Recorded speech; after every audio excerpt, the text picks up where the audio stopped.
అందరికీ నమస్కారం.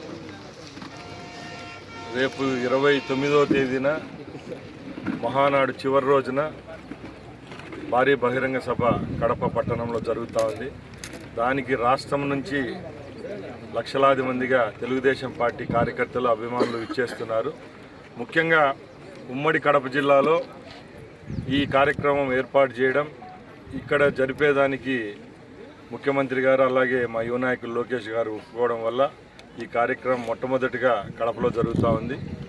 దీన్ని మేము ఒక ప్రిస్టేజ్గా తీసుకొని ఈ 10 నియోజకవర్గాల నాయకులం ఈ కార్యక్రమాన్ని జయప్రదం చేసేదానికి ముందుకెళ్తున్నాం. దానిలో భాగంగానే ముఖ్యంగా రాయచోటి అలాగే ఈ చుట్టుపక్కల ఉన్న 15 నియోజకవర్గాల నుంచి ఈ కార్యక్రమానికి విచ్చేసే తెలుగుదేశం పార్టీ కార్యకర్తలకు అభిమానులకు ఇక్కడ భోజన వసతి ఏర్పాటు చేయడం జరుగుతుంది. గోల్ చెరువు దగ్గర సుమారుగా 70,000 నుంచి 1,00,000 మంది వరకు వాటర్ బాటిల్స్, భోజనము అలాగే మజ్జిగ కూడా ఏర్పాటు చేస్తాం.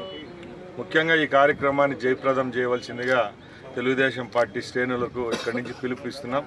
ఈరోజు ఈ కార్యక్రమాన్ని పర్యవేక్షించేదానికి మన మంత్రివర్యులు బీసీ జనార్దన్ రెడ్డి గారు, అలాగే ఎమ్మెల్యే అశోక్ రెడ్డి గారు, అలాగే మన సత్య గారు ఇక్కడికి విచ్చేసినందుకు చాలా సంతోషంగా ఉంది. ఈ మహానాడు చరిత్రలో నిలిచిపోయే విధంగా ఉమ్మడి కడప జిల్లాలో జరుగుతుంది.